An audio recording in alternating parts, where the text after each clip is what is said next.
최근에 영상 중에 네. 제대로 화 내는 법이라는 음. 영상을 제가 도움을 굉장히 많이 받았는데 네. 저도 화를 제대로 내지 못하는 편이거든요. 아, 그래요? 네, 그래서 이것에 대해서 조금 더 알고 싶어요.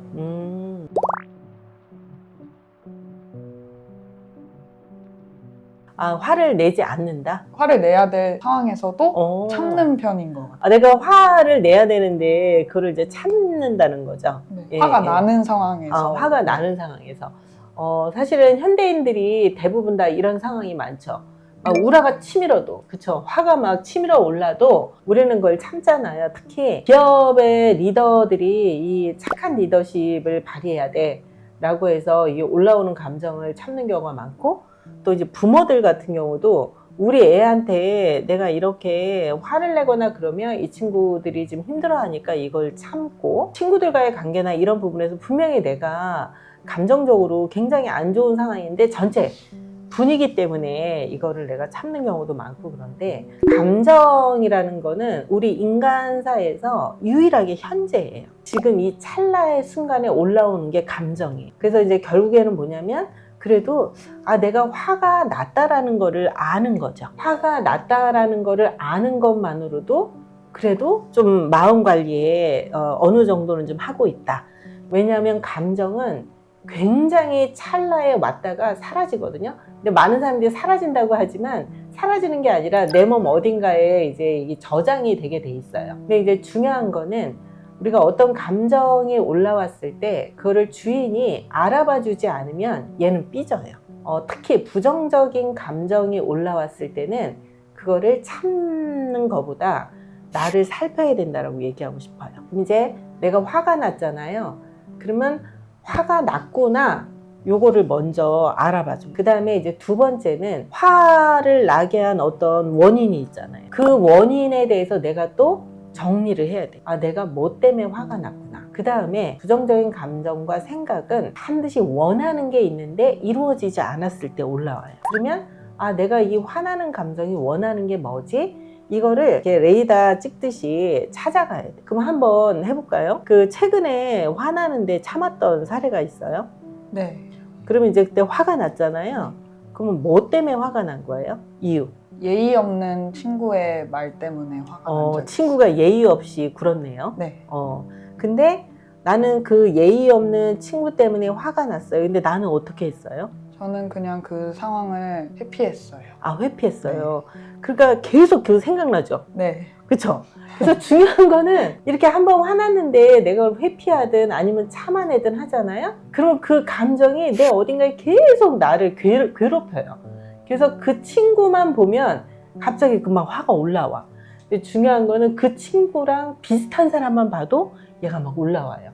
그래서 결국에는 모든 감정들이 이 주인이 정리해주지 않으면 어딘가 이렇게 파킹되어 있는 거예요. 근데 다시 돌아가서 그러면 내가 원했던 건 뭐예요? 그 친구의 다정한 말을 원했어요. 그쵸? 그 친구가 예의 없는 말투 때문에 내가 그 화가 났잖아요? 그럼 내가 원했던 거는 그 사람이 예의 있게 말해주는 거예요? 네. 오케이.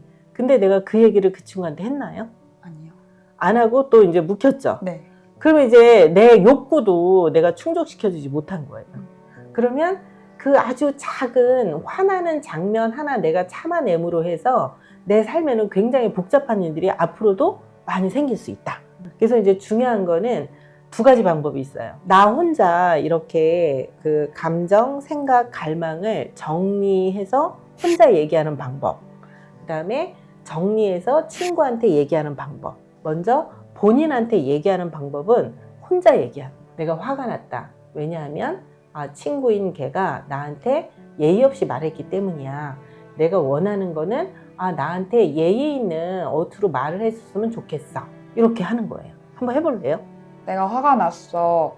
왜냐하면 그 친구가 나에게 무례하고 예의 없게 말했기 때문이야. 오케이. 그래서 나는 그 친구가 나에게 예의 있게 존중해서 말해줬으면 좋겠어. 오케이. 너무 잘했어요. 그렇게 얘기하니까 어때요? 조금 더 마음이 풀린 것 같아요. 맞아요. 그래서 이렇게 하잖아요. 그럼 내가 지금 한번 화나는 감정에 대해서 이렇게 알아봐 줬잖아요. 그게 마음 알아차림이에요. 이게 나를 사랑해주는 기초예요. 내 마음에 이 세 가지가 주인님 나를 알아봐줘 라고 하는데 걔를 회피하거나 알아봐주지 않거나 심지어는 막 참거나 하면 얘는 그 안에서 더 많은 역동을 일으켜. 부정적인 감정이 올라올 때마다 혼자 이렇게 프로세싱 하는 거, 이것만 해도 굉장히 효과가 있어요. 그 다음에 이제 두 번째 방법은 그 친구한테 이야기하는 거예요.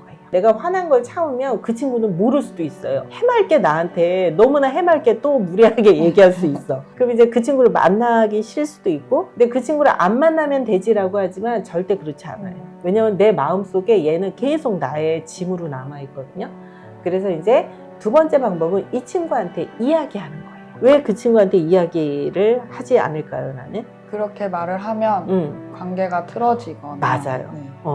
이렇게 얘기하면 관계가 틀어질 것 같아서 얘기를 안 하는 건데, 한번 잘 생각해 봐요. 내가 화를 확 내면 관계가 틀어지겠죠. 야, 너 나한테 왜 이렇게 무례하게 똑바로 해! 이렇게 하면 그 사람한테 감정적으로 대하니까. 그런데 그 친구한테 이거를 마음을 담아서 얘기하는, 아까 본인이 혼자 한 것처럼 해서 이제 그 친구가 나라 생각하고, 친구야 내가 한 가지 얘기해도 되니? 이렇게 먼저 물어보는 거예요. 그 다음에 아까 마음을 얘기하는 거예요. 네가 이러이러해서 내가 너무 섭섭하고 화가 나. 나는 원하는 게 이거야 라고 하고, 그다음에 내가 얘기한 거에 대해서 너는 어떻게 생각해? 이렇게 얘기하는 거예요. 그래서 실제로 나를 힘들게 했던 그거를 내가 참는다고 그 사람과 관계가 개선되지 않아요. 오히려 나만 힘들고 나중에는 오히려 내가 더 오해를 받아요. 아니 왜 나는 아무 일도 안 했는데 쟤는 왜 나한테 삐져가지고 나를 멀리하는 거야. 막 아니 왜 절교하자고. 왜? 내 마음을 얘기 안 했기 때문에.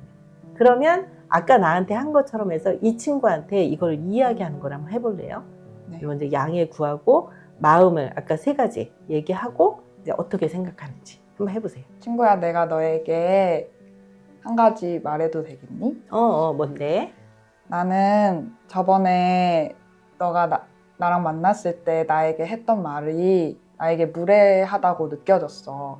그래서 나는 그 말을 듣고 속상했고 화가 났었어. 그래서 나는 너가 친구지만 나에게 예의를 갖춰주고 무례하지 않게 나에게 말을 해줬으면 좋겠어. 내가 지금까지 얘기한 거에 대해서 넌 혹시 어떻게 생각하는지 듣고 싶어. 이게 여러분들 자기 주장 기술의 하나인 거예요. 그러니까 내가 친구한테 뭔가 불편하거나 아니면 상사나 아니면 부하 직원에게 불편한 상황이 있을 때 우리는 참아내잖아요. 나한테 굉장히 가학하는 행위예요. 근데 이제 이렇게 이야기하면 어때요? 내가 안고 있는 거를 나에게 그 화나는 감정을 준 사람한테 이렇게 넘겨준 거예요. 그럼 이제 그 사람도 같이 고민을 하고, 아 내가 무례했나? 성찰도 하고 이렇게 되면서 아 미안해 승희야 난 그건 아니었어. 그래서 관계가 개선되는데 우리는 이걸 안 하고 막 꾹 참고 회피하고 막 이러면 다 멀어져. 그래서 저는 우리가 이렇게 말을 해야 된다 생각해요. 참는 게 능사가 아닙니다. 참는 게 나 혼자 참아서 이 세상을 밝게 하리라 절대 밝을 수 없어요. 왜냐하면 참는 그 순간 여러 가지 부정적인 감정은 여러분들 마음속에 심층 동자에 저장이 되고, 얘는 유사한 상황이 올 때마다 훅 올라와서 더 큰 화나 더 큰 부정적인 감정을 만들어내요. 그러면 세상이 막 부정적으로 가겠죠. 그러면 더 중요한 거는 부정 정서가 여러분들 속에 계속 찾아오면 몰입하기 힘들어요. 내가 막 정신이 집중이 안 되고, 그리고 관계에서도 내가 굉장히 소극적으로 변하고. 그래서 지금 이야기한 것처럼 어떤 부정적인 감정이 올라왔을 때는 첫 번째, 내 마음 세 가지를 여러분들이 정리를 해야 돼요. 내가 지금 불안하구나.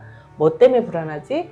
내가 원하는 게 이거구나. 이거를 한 다음에 이 원인을 제공한 사람이 있으면 그 사람한테 자기의 마음을 분명하게 이야기를 해서 내 마음을 그 사람이 알아먹게끔. 그래서 오해를 풀고 이러면 어떨까 싶어요. 오늘 이렇게 한번 이야기를 해봤는데 그 친구에게 한번 얘기해 보실 수 있을까요? 네, 지금 당장 달려가서 얘기하고 싶어요. 그 어때요? 그렇게 얘기하면 어떻게 반응할 것 같아요? 잘 안 될 것 같긴 한데 그래도 관계가 회복될 수 있는 기대가 생기는 것 같아요. 조금 전에 잘 안 될 것 같다고 했는데 그건 어떤 의미예요? 한 번도 이렇게 얘기해 본 적이 없어서 그 친구에게 그 친구가 이 말을 어떻게 받아들일지 잘 모르겠어요.